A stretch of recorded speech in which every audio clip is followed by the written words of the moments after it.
Good morning दोस्तों, आप सभी लोग कैसे हैं? अच्छे होंगे ऐसी आशा करता हूँ।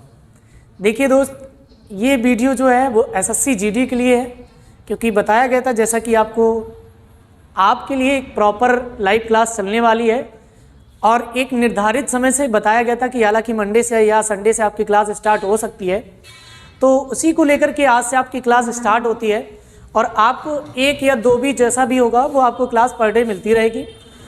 और उसी को देखते हुए आपके एग्ज़ाम नज़दीक होने की वजह से आपकी ये क्लासेस स्टार्ट की जा रही हैं। तो सभी लोग जोड़ने की कोशिश करें, आपके जो आसपास भी मित्र हों उन सभी को जोड़ेंगे तो और भी बेटर आनंद आएगा। ज़्यादा से ज़्यादा लोगों को जोड़ने की कोशिश करें।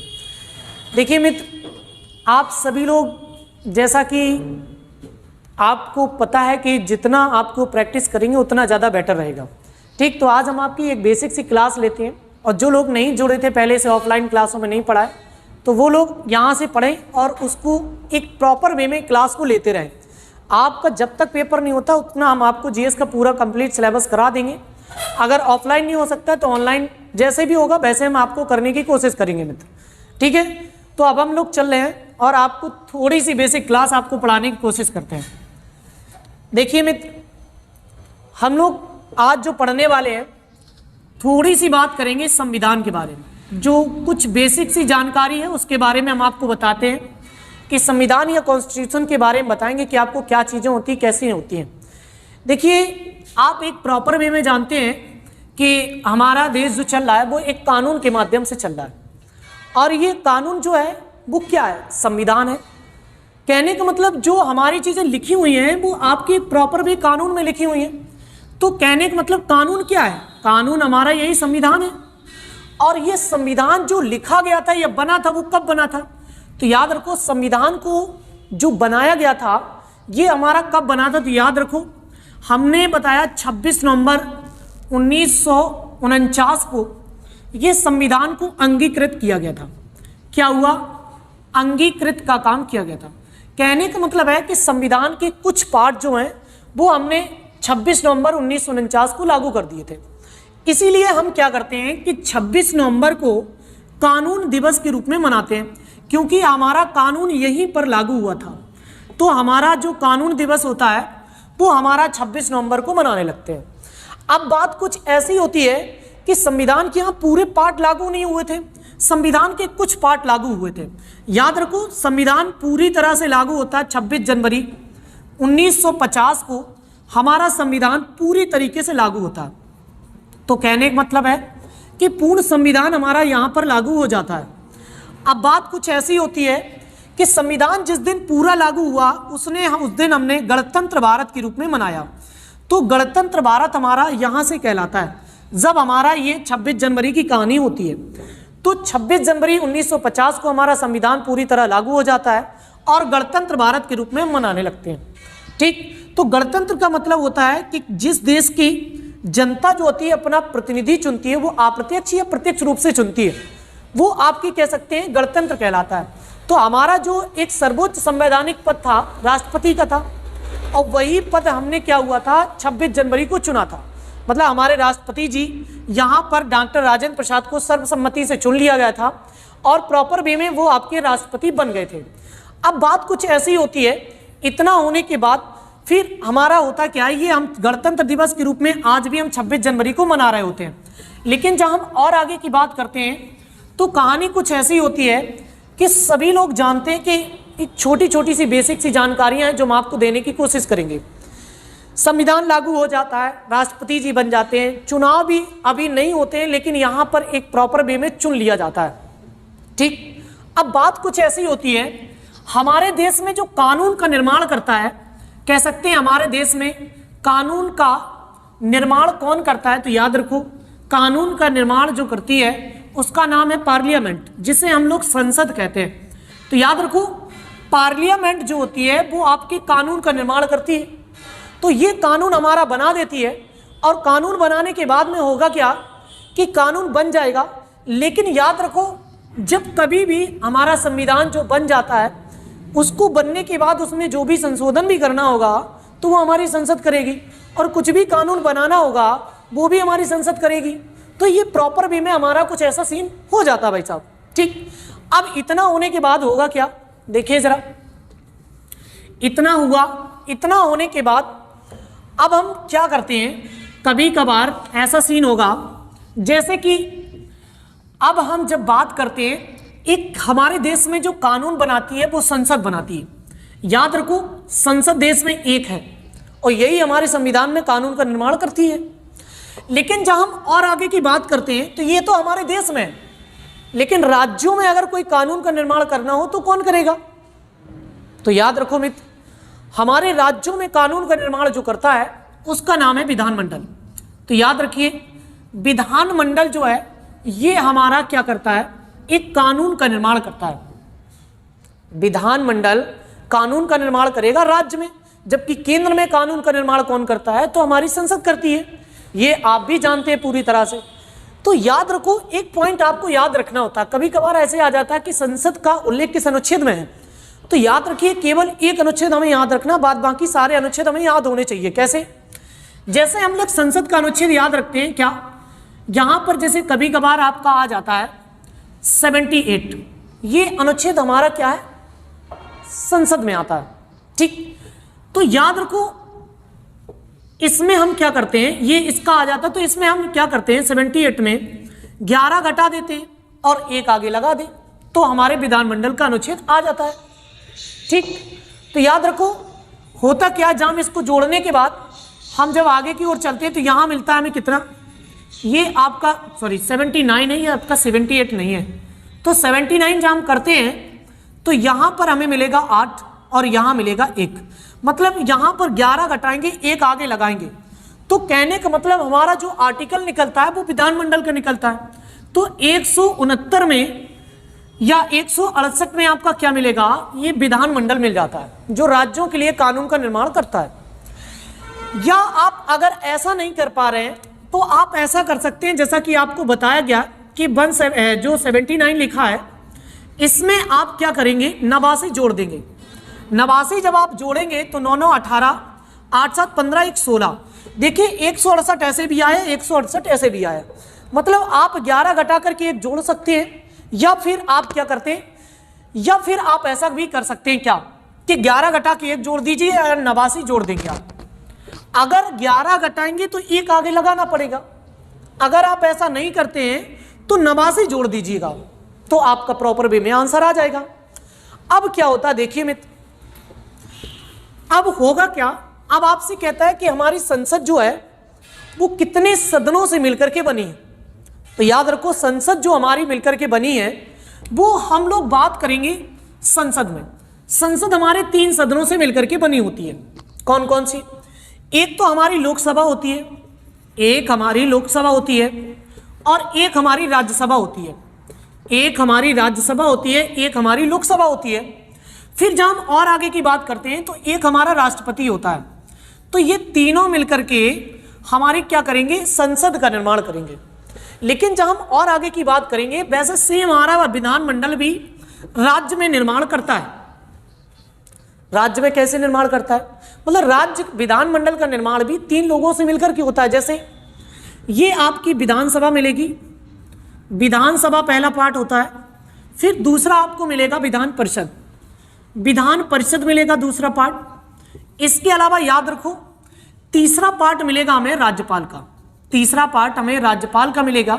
तो ये तीनों पार्ट मिलकर के प्रॉपर वे में आ जाते हैं। अब होता क्या कि इनका आर्टिकल हमें कैसे याद रखना होता है, तो देखिए हम लोग 79 इसको रखते हैं और ऐसे लिखेंगे तो 80 में राज्यसभा, सेम आगे की ओर चलेंगे तो 81 में लोकसभा आ जाती है। 80 में राज्यसभा, 81 में लोकसभा। सेम आर्टिकल हम यहां भी निकाल सकते हैं, जैसे 168 के बाद 169 और 170, ये 170 आ जाता है। कहने का मतलब यह हुआ कि हमारी जो विधानमंडल है इसका उल्लेख तो 168 में, लेकिन विधान परिषद जो है वो 169 में और विधानसभा आपकी 170 में। जबकि जहां हम यहां की बात करते हैं संसद का जिसका निर्माण होता है, राज्यसभा 80 में और लोकसभा आपकी 81 में। इतना आप जानते हैं। अब इतना होने के बाद होता क्या है, कभी कभार 52 आर्टिकल मिलेगा आपको राज्यपाल का, 52 से 62 तक, है ना। तो राज्यपाल का जबकि 155 में मिलता है, ये आपको याद कर लेना होता है। ठीक, तो याद रखो अब क्या होता है, जैसे हमारे देश में काम लोकसभा करती है वैसे राज्य में हमारी विधानसभा काम करती है, और जैसे हमारी केंद्र में राज्यसभा काम करती है वैसे हमारे यहाँ विधान परिषद काम करती है। सेम दोनों कंडीशन काम करती है, इसमें कोई भी अंतर नहीं है। जैसे देश में राष्ट्रपति काम करता है वैसे राज्य में राज्यपाल भी काम करता है। लेकिन याद रखना कि देश का प्रथम नागरिक राष्ट्रपति होता है जबकि राज्य का प्रथम नागरिक राज्यपाल होता है। ये आप लोग जानते हैं प्रॉपर तरीके से। देखिए, और अगर हम बात करें तो याद रखो लोकसभा और राज्यसभा की बात करें तो लोकसभा को हम लोग निम्न सदन कहते हैं। अगर हमने इसको निम्न सदन कहा तो निम्न सदन के नाम से विधानसभा को भी जानते हैं। इसे भी हम क्या कहते हैं, इसे भी हम निम्न सदन के नाम से जानते हैं। ठीक, अगर ये निम्न सदन हुआ तो ये भी निम्न सदन, क्योंकि ये आपका जैसे विधानसभा काम करेगी राज्य में, सेम लोकसभा काम करेगी। अगर राज्यसभा जैसे काम करेगी वैसे विधान परिषद भी काम करेगी। तो याद रखो इसे हम उच्च सदन कहते हैं राज्यसभा को, ये हमारा उच्च सदन के नाम से जाना जाता है। सेम हमारी विधान परिषद भी उच्च सदन के नाम से जानी जाती है, ये हमारा उच्च सदन के नाम से इसे जानते हैं। ठीक, समझ गए बात। अब सुनिए जरा, ये उच्च सदन है, ये निम्न सदन है, ये निम्न सदन है और ये उच्च सदन है। ठीक, समझ गए कि नहीं। अब याद रखो एक पॉइंट हमें और भी याद रखना है। क्या, देखिए होता क्या है कि जब हम इसकी बात करते हैं तो इसे हम अस्थायी सदन भी कहते हैं। क्यों कहते हैं अब इसके बारे में हम आपको बताएंगे। अस्थायी सदन के नाम से जानते हैं, तो याद रखो इसे भी हम अस्थायी सदन कहते हैं। इसे भी हम क्या कहेंगे, अस्थायी सदन के नाम से इसे जानते हैं। अगर हम बात करते हैं, अगर ये अस्थायी हो गया, ये अस्थायी हो गया, तो ये बचा क्या, ये स्थायी सदन हो गया, ये आपका स्थायी सदन होगा कि नहीं। अगर ये स्थायी हो गया तो ये वाला भी स्थायी सदन होगा, क्योंकि सेम काम करते हैं भाई साहब। तो याद रखो ये भी आपका स्थायी सदन हो जाता है भाई। अब इतना सब कुछ होने के बाद ये निम्न सदन क्यों कहलाता, अस्थायी क्यों, ये उच्च सदन और स्थायी क्यों। सेम कंडीशन यहाँ भी, ये भैया निम्न है तो क्यों है, अस्थायी है तो क्यों है, अगर ये आपका उच्च सदन है तो क्यों है, स्थायी है तो क्यों है, इसका रीजन क्या है। देखिए लोकसभा जो होती है वो 5 वर्ष के बाद में आपकी विघटित हो जाती है, मतलब इसका विघटन हो जाता है 5 वर्ष में। सेम यहां पर भी ऐसे होता है विधान परिषद विधानसभा में, यहां पर भी क्या होता है, ये 5 वर्ष में विघटित हो जाती है, जबकि राज्यसभा जो होती है वो विघटित नहीं होती है। और सेम कंडीशन यहां पर भी विधान परिषद भी विघटित नहीं होती है। होगा क्या, जब हम इसकी बात करेंगे तो ये हमारी जो लोकसभा होती है इसमें क्या होता है कि जो हमारा राज्यपाल होगा वो विधानसभा को भंग कर देता है या विघटित कर देता है, राष्ट्रपति लोकसभा को विघटित कर देता है। समझ गए बात आप। हाँ जी भाई साहब, तो याद रखिए लोकसभा को विघटन या कह सकते हैं भंग करने का काम कौन करता है, तो राष्ट्रपति करता है। राष्ट्रपति भंग कर देता है लोकसभा को, और ये 5 वर्ष के बाद करता है, इसलिए हम इसे निम्न सदन या अस्थायी सदन के नाम से जानते हैं। और सेम कंडीशन यहां पर भी होती है, ये भी इसको क्या करता है, अस्थायी सदन है, और ये भी विघटित हो जाता है, बात ऐसी होती है। तो अब देखिए होगा क्या कि इसे भंग कर देता है, और भंग करने का काम राष्ट्रपति करता है अनुच्छेद 85 के तहत।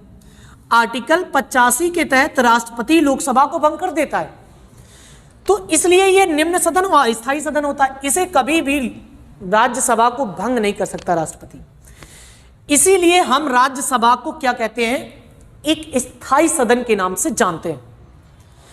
राज्यसभा कभी विघटित नहीं होती है, राज्यसभा की जो कार्रवाइयां चल रही होती हैं वो कार्रवाइयां कुछ समय के लिए स्थगित कर दी जाती, लेकिन विघटित नहीं होती है, इस बात को ध्यान रखिए। सेम कंडीशन यहां भी है विधान परिषद की, क्योंकि विधान परिषद भी विघटित हो जाती है, लेकिन कभी भी ये मतलब विधानसभा विघटित होगी लेकिन विधान परिषद कभी विघटित नहीं होगी। इसकी कार्रवाइयां कुछ समय के लिए स्थगित कर सकती, लेकिन विघटित नहीं होती है राज्यपाल के द्वारा। ठीक, तो ये आपकी क्या होती है, उच्च सदन और स्थायी सदन के नाम से जानते हैं। भाई लोकसभा को राष्ट्रपति तो भंग कर देता है अनुच्छेद 85 के तहत, लेकिन विधानसभा को किस अनुच्छेद के तहत करता है, तो सुनो, यहां पर जहां हम बात करते हैं विघटित होना या भंग होना, ये किस अनुच्छेद के तहत होता है, तो याद रखो हम प्रॉपर वे में अच्छी तरह जानते हैं इस बात को कि हमारा आर्टिकल हमने बताया कि 85 में से 11 घटा दीजिए, 11 घटाइए कितना आया 4, यहां घटाइए कितना आया 7, तो 74 आया। अगर हमने 11 घटाया तो एक आगे लगाना पड़ेगा, तभी हमारा अनुच्छेद निकलेगा यहां का, क्योंकि हमने बताया था यहां पे भी, ठीक सेम कंडीशन यहां पर भी बतानी। लेकिन हमने एक ये भी तो बताया था कि भैया अगर 11 ना घटा रहे हो तो 89 जोड़ दो, कुछ नहीं करना। तो 9 5 14 हो गया और 8 8 16 1 17 हो गया। कहने का मतलब 174 ऐसे में भी है, 174 ऐसे में भी है, सेम है भाई साहब। तो याद रखिए अनुच्छेद 174 के तहत हमारी जो विधानसभा होती है उसे राज्यपाल विघटित या भंग करता है। अब अगर जब हम इतना जान लेते हैं, इतना जानने के बाद जब हम और आगे चलते हैं, देखो अगर किसी के दिमाग में ऐसी कुछ बातें आ रही हो कि भैया फिर ऐसा भी तो हो सकता है कि आपकी जो भंग करने का बात आ रही थी वो क्या प्रॉपर वे में ऐसा कुछ हो सकता है क्या कि अगर हम लोकसभा का आर्टिकल ले और विधानसभा का निकल आए 11 घटाने या 89 जोड़ने पर, क्या ऐसा हो सकता? हाँ हो सकता है। देखिए जरा, याद रखिए हमने अगर लोकसभा का अनुच्छेद लेंगे तो हमारी विधानसभा का निकलेगा, निकाल के दिखाते हैं हम आपको। 81 रखा हुआ है, 81 ले लिया हमने। इसको लेने के बाद हमने क्या किया, 81 लिया, लेकिन हमने क्या किया 11 घटाया, देखिए 0 बचा, यहां पर कितना 7 बचा। जब हमने कहा 11 घटाएंगे तो एक आगे लगाएंगे तो 170 आ गया भाई साहब। 170 ही तो आर्टिकल था विधानसभा का, था कि नहीं? अगर आप ऐसा नहीं समझ पा रहे तो फिर आप ऐसा समझ सकते हैं क्या कि आप 81 में 89 जोड़ दो, आपको कुछ नहीं करना, कुछ भी आगे पीछे नहीं जोड़ना घटाना। देखिए जैसे 9 1 10, 8 8 16 1 17, कहने का मतलब 170 आर्टिकल में आपका विधानसभा है और दोनों मेथड से हमारी लग रही है। यहां पर 11 घटाने से आ रहा और 89 जोड़ने से भी आ रहा, किसी भी कंडीशन पे आप इसको देख सकते हैं। इतना हो गया प्रॉपर तरीके से, आप समझ गए भाई साहब? अगर समझ गए तो अगली बात देखिए जरा, अगर क्या हम राज्यसभा का आर्टिकल ले और विधान परिषद का निकल आएगा, बिल्कुल निकालेंगे हम। देखिए जरा 80 लिया हमने और इससे 11 घटाया, इसको लेंगे तो 9 बचेगा, इसको लेंगे तो कितना बचेगा 6 बचेगा। जब हमने कहा 11 हम घटाएंगे तो एक आगे लगाना पड़ेगा, तभी 169 आएगा भाई साहब, ठीक। अगर इतना आप नहीं कर रहे हैं 11 घटाने वाला, तो हम कह रहे हैं आपसे 89 जोड़ दीजिएगा सीधा। किसमें? 80 में जोड़ेंगे। अगर हम बीच वाला आर्टिकल ले रहे हैं तो बीच वाला ही अनुच्छेद निकलेगा। देखिए जरा, हमने इसको किया तो ये कितना बचा 9, और इसको किया तो कितना बचा, ये आपके 8 8 16, तो 169 आर्टिकल ये भी बचा और 169 ऐसे भी निकला। आप दोनों मेथड से आप इस तरीके से इसको निकाल सकते थे, ठीक। अगर आप निकालना समझ गए तो बेटर है भाई साहब, अगर नहीं समझे हैं तो फिर आप कमेंट करके बता सकते हैं, तो फिर हम आपको बताने की कोशिश करेंगे, ठीक। समझ गए कि नहीं? हाँ भाई साहब। देखिए जरा, अब हम और आगे की बात करें। जैसे कि कभी कभार आपके दिमाग में चीजें चलने लगती हैं कि सर विधायक और सांसद के बारे में क्या अंतर है, तो याद रखो संसद के दोनों पार्टों में जब कोई सदस्य बनेगा तो आपका वो सांसद ही कहलाएगा, ये आपका सांसद ही कहलाएगा, इस बात को याद रखें। जबकि विधानसभा और विधान परिषद का अगर कोई भी सदन बनता है तो वो आपका विधायक ही कहलाता है, इस बात को भी याद रखना, ठीक। बस फर्क ये होता है कि लोकसभा का जो चुनाव होता है वो प्रत्यक्ष होता है, मतलब डायरेक्ट चुनाव होता है जिसमें हम वोट डालने जाते हैं, वो प्रत्यक्ष चुनाव होता है। जबकि विधानसभा की जब हम बात करते हैं तो इसमें क्या होता है भाई साहब, इसमें भी प्रत्यक्ष चुनाव होगा। भाई जब इसका चुनाव प्रत्यक्ष होगा लोकसभा का, तो सेम इसका भी होगा। जब हम इसकी बात करते हैं राज्यसभा की, तो इसमें अप्रत्यक्ष होता है। कहने का मतलब है इनडायरेक्टली चुनाव ये होता है, तो इनडायरेक्टली चुनाव ये भी होता है। यहां पर भी सदस्यों को हम इनडायरेक्टली तरीके से चुनते हैं, कहने का मतलब है हम वोट डालने नहीं जाएंगे, हमारे प्रतिनिधियों के द्वारा वोट डाला जाएगा यहां पर। ठीक, समझ गए बात को? तो याद रखो, अब आपको एक चीज और समझनी है, क्या कि ये आप समझ गए, यहां अप्रत्यक्ष चुनाव होता है, यहां पर भी अप्रत्यक्ष चुनाव होगा, मतलब हम वोट डालने नहीं जाएंगे, हमारे प्रतिनिधियों के द्वारा डाला जाएगा। हमारे प्रतिनिधि कौन होते हैं? जैसे सांसद, विधायक वगैरह जो होते हैं वो हमारे प्रतिनिधि होते हैं, वही यहाँ पर वोट डालते हैं अप्रत्यक्ष में। लेकिन प्रत्यक्ष की बात जब हम करते हैं तो हम लोग वोट डालने जाएंगे, मतलब जहां पर हम वोट डालने जाएं वो प्रत्यक्ष होता है। अप्रत्यक्ष ये होता है जिसमें हम वोट डालने ना चाहें भाई साहब, वही कंडीशन है। तो याद रखो, ये प्रत्यक्ष होता है और ये अप्रत्यक्ष होता है। ठीक, समझ गए कि नहीं? तो ये कंडीशन यहां पर हो जाती है, आप समझिए जरा। अब हम बात करते हैं, जैसे कि यहां पर अगर कोई सदस्य चुनाव जीत गया तो उसका कार्यकाल कितने वर्ष का होगा? तो याद रखिए, इसका कार्यकाल जो होता है वो 5 वर्ष का होता है। लोकसभा के सदस्य का कार्यकाल 5 वर्ष का होता है। अगर हम राज्यसभा का कार्यकाल की बात करें तो 6 वर्ष का होता है। 5 और फिर आपके 5, मतलब 5, 6, 5 वाला आपको ये सीन याद रखना। कैसे? लोकसभा का सदस्य 5 वर्ष, राज्यसभा का सदस्य 6 वर्ष का कार्यकाल, राष्ट्रपति का कार्यकाल 5 वर्ष का। जहां हम और इसकी बात करते हैं तो सेम यहां पर भी चलना है कि विधानसभा के सदस्य का कार्यकाल 5 वर्ष, विधान परिषद के सदस्य का कार्यकाल 6 वर्ष, और आपका यहां पर भी कितना? 5 वर्ष। ये राज्यपाल का कार्यकाल कितना होता है? 5 वर्ष। इतना आपको समझ में आ गया भाई साहब? अगर इतनी चीजें आपको समझ में आ गई तो अगला देखिए। अब होता क्या है कि अगर आप ये चुनाव लड़ने जा रहे हैं तो आपकी न्यूनतम आयु सीमा कितनी होनी चाहिए? तो याद रखो 25, 30 और 35। कहने का मतलब ये है भाई साहब कि आपके लोकसभा के सदस्यों का कार्यकाल 25 वर्ष, मतलब कहने का मतलब उनकी न्यूनतम आयु सीमा 25 होनी चाहिए। अधिकतम आयु सीमा कितनी होगी ये निर्धारित नहीं है।